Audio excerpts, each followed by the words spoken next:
जय हिंद प्यारे साथियों, स्वागत है आप सभी का उत्कर्ष एकेडमी खिलचीपुर के ऑनलाइन प्लेटफॉर्म में। प्यारे साथियों, इस वीडियो में हम लोग हिंदी सामान्य हिंदी के प्रैक्टिस सेट नंबर 2 को डिस्कस करने वाले हैं।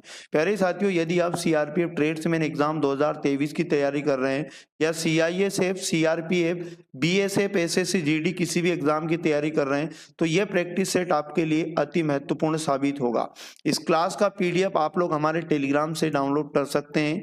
टेलीग्राम का लिंक आपको इस वीडियो के डिस्क्रिप्शन में मिल जाएगा। ये सारे क्वेश्चन प्रीवियस ईयर पेपर पर आधारित है, इसलिए एक भी क्वेश्चन को बिना स्किप किए पूरे वीडियो को ध्यान पूर्वक वॉच करना है। यदि आपने चैनल को सब्सक्राइब नहीं किया तो चैनल को सब्सक्राइब कर ले और बेल आइकन को ऑन कर ले, जिससे आपको सभी वीडियो का नोटिफिकेशन तुरंत मिल पाएगा।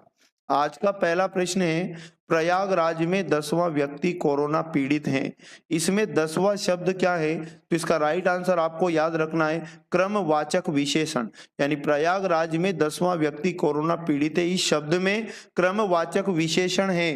प्यारे साथियों, वे विशेषण जो वस्तुओं या व्यक्तियों के क्रम का बोध कराते हैं उन्हें क्रमवाचक विशेषण कहते हैं। यहाँ पर हर 10वें व्यक्ति की बात हो रही है, यहाँ पर क्रम की बात हो रही है, इसलिए ऑप्शन नंबर 2 करेक्ट आंसर हो जाएगा। अगला क्वेश्चन है, गोद में लड़का शहर भर में ढिंडोरा मुहावरा का सही अर्थ है। तो इसका राइट आंसर याद रखिएगा, पास में वस्तु रहते हुए चारों ओर खोजना। ऑप्शन नंबर 3 इसका करेक्ट आंसर हो जाएगा। अगला क्वेश्चन है, रागी शब्द का तद्भव रूप क्या है? तो इसका राइट आंसर आपको याद रखना है, रागी शब्द का तद्भव रूप रानी हो जाएगा।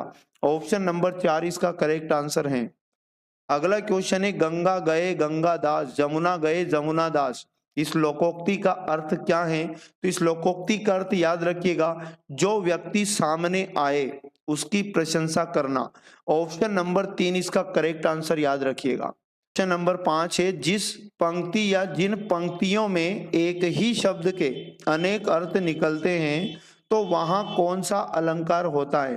तो प्यारे साथियों, जिस पंक्ति या जिन पंक्तियों में एक ही शब्द के अनेक अर्थ निकलते हैं उसमें जो अलंकार होता है वो श्लेष अलंकार होता है। ऑप्शन नंबर 4 इसका करेक्ट आंसर याद रखिएगा। अगला क्वेश्चन है, दिए गए वाक्यांश के लिए एक शब्द दीजिए जिसमें कोई संदेह ना हो, इसे एक शब्द में क्या कहेंगे? तो निसंदेह कहेंगे। ऑप्शन नंबर 4 इसका सही जवाब है। अगला क्वेश्चन है, एक वाक्य में विशेषण अशुद्ध हैं, वह है मतलब एक वाक्य जो दिए हैं 4 वाक्य, इनमें विशेषण अशुद्ध है तो वो कौन सा अशुद्ध है उसका पता लगाना है। सुंदरी लड़की, सुंदर लड़की, सुंदर लड़का, सुंदर लड़के। तो विशेषण याद रखिएगा, ऑप्शन नंबर 1 इनकरेक्ट है, इसलिए ऑप्शन नंबर 1 सही जवाब हो जाएगा। यानी हम सुंदरी लड़की नहीं कहते हैं, सुंदर लड़की कहते हैं। ऑप्शन नंबर 1 इसका करेक्ट आंसर याद रखिएगा। संज्ञा या सर्वनाम के रूप, गुण, संख्या, मात्रा, परिमाण आदि के है ना विशेषता बताते हैं कौन? विशेषण। तो ये जानकारी भी आपको याद रखना है। अगला क्वेश्चन है, दिए गए वाक्य का वह भाग ज्ञात करें जिसमें कोई त्रुटि है। एक वाक्य दिया गया, इसमें त्रुटि कहाँ है वो हमें पता करना है। भारत 21वीं सदियों में बेरोजगारी और गरीबी जैसी समस्याओं से मुक्ति पा सकेगा। तो इसका राइट आंसर याद रखिएगा, भारत 21वीं सदियों में। इस जगह पर त्रुटि है। अब मैं आपको बता दूं यहाँ पर क्या त्रुटि है। यहाँ सदियों नहीं होना था, सिर्फ सदी होना था। तो सही वाक्य क्या बनता? भारत 21वीं सदी में बेरोजगारी और गरीबी जैसी समस्याओं से मुक्ति पा सकेगा, इसलिए ऑप्शन नंबर 2 इसका करेक्ट आंसर हो जाएगा। अगला क्वेश्चन है, बिजली का पर्यायवाची क्या है? तो याद रखिएगा, बिजली का पर्यायवाची दामिनी है। ऑप्शन नंबर 4 इसका करेक्ट आंसर हो जाएगा। बिजली के और भी पर्यायवाची आपको रिवाइज करना है, बिजूरी, क्षण प्रभा, चंचला आदि। और उसके बाद जो शर्वरी दिखाई दे रहा है इसके पर्यायवाची अच्छे से ध्यानपूर्वक समझना है, रात्रि, निशा, रैन, रात, यामिनी, रजनी, ये सभी शर्वरी के पर्यायवाची है। अच्छा, रमणी के पर्यायवाची समझिएगा, स्त्री, सुंदरी, कांता, नारी, महिला, औरत आदि, ये सभी रमणी के पर्यायवाची हैं। अगला क्वेश्चन है, मनोभावों को सूचित करने वाले शब्द किस अव्यय के बोधक होते हैं? तो मनोभावों को सूचित करने वाले जो शब्द होते हैं उनमें विस्मयाबोधी ऑप्शन नंबर 2 करेक्ट आंसर याद रखिएगा। विस्मयादि बोधक अवयव होते हैं, इसलिए ऑप्शन नंबर 2 इसका करेक्ट आंसर है। ऐसे शब्द जिनके कारण आश्चर्य, हर्ष, शोक, घृणा आदि भाव उत्पन्न होते हैं, तो ये सभी याद रखिएगा विस्मयादि बोधक कहलाते हैं। ऑप्शन नंबर 2 करेक्ट आंसर याद रखिएगा। अगला क्वेश्चन है, कभी कभी मेरे दिल में ख्याल आता है। इस वाक्य में कभी कभी किस प्रकार का क्रिया विशेषण है? तो प्यारे साथी, इसका राइट आंसर आपको याद रखना है। कभी कभी मेरे दिल में ख्याल आता है, इस वाक्य में जो क्रिया विशेषण है कालवाचक क्रिया विशेषण है। ऑप्शन नंबर 2 इसका करेक्ट आंसर हो जाएगा। यहाँ कभी कभी शब्द के प्रयोग से वक्ता के दिल में ख्याल आने का समय का बोध हो रहा है, समय का बोध हो रहा है, इसलिए कालवाचक क्रिया विशेषण इसे कहा गया। अगला क्वेश्चन है, रंग बरसे भीगे चुनर वाली, है ना, रंग बरसे गीत के रचनाकार इनमें से कौन है? तो इसके राइट आंसर आपको याद रखना है, इस गीत के रचनाकार हरिवंश राय बच्चन है। ऑप्शन नंबर 3 इसका करेक्ट आंसर याद रखिएगा। हरिवंश राय बच्चन हिंदी भाषा के एक कवि और लेखक थे। वे हिंदी कविता के उत्तर छायावाद काल के प्रमुख कवियों में से एक थे। अच्छा, उनकी सबसे प्रसिद्ध कृति आपको याद रखना है हरिवंश राय बच्चन की मधुशाला। अगला क्वेश्चन है, थपड़ी बजाना मुहावरे का अर्थ क्या हो जाएगा? तो राइट आंसर याद रखिएगा, थपड़ी बजाना मतलब उपहास करना। ऑप्शन नंबर 1 इसका करेक्ट आंसर याद रखिएगा। अगला क्वेश्चन है, निम्नलिखित में से उस विकल्प का चयन करें जो घर फूंककर तमाशा देखना मुहावरे का अर्थ व्यक्त करता है। तो घर फूंककर तमाशा देखना मुहावरे का अर्थ जो हो जाएगा अपनी हानि करके मौज मस्ती करना। ऑप्शन नंबर 1 करेक्ट आंसर हो जाएगा। अगला क्वेश्चन है, दिए गए शब्द का विलोम चुनना है। जो उज्जवल है इसका विलोम क्या हो जाएगा? तो याद रखिएगा धूमिल। ऑप्शन नंबर 3 करेक्ट आंसर है।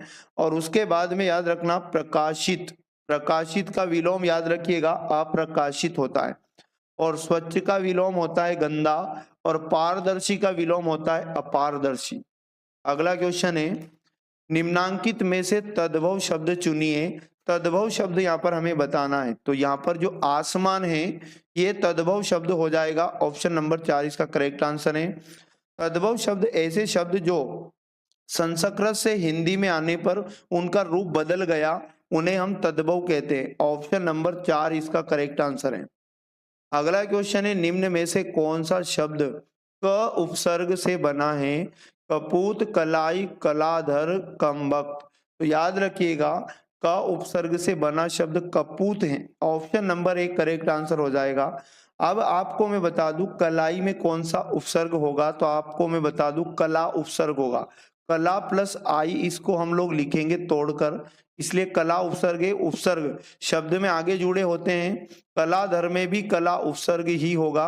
कला प्लस धर इसका संधि विच्छेद होगा। उसके बाद कम वक्त में जो याद रखना यहाँ पर उपसर्ग होगा वो कम प्लस वक्त, यहाँ पर कम उपसर्ग का यहाँ पर प्रयोग होगा, इसलिए ऑप्शन नंबर 1 इसका करेक्ट आंसर हो जाएगा। 18 नंबर है, इनमें से कौन सा उपसर्ग अरबी या फारसी का है? तो प्यारे साथियों अरबी और फारसी का उपसर्ग यहाँ पर याद रखिएगा गैर।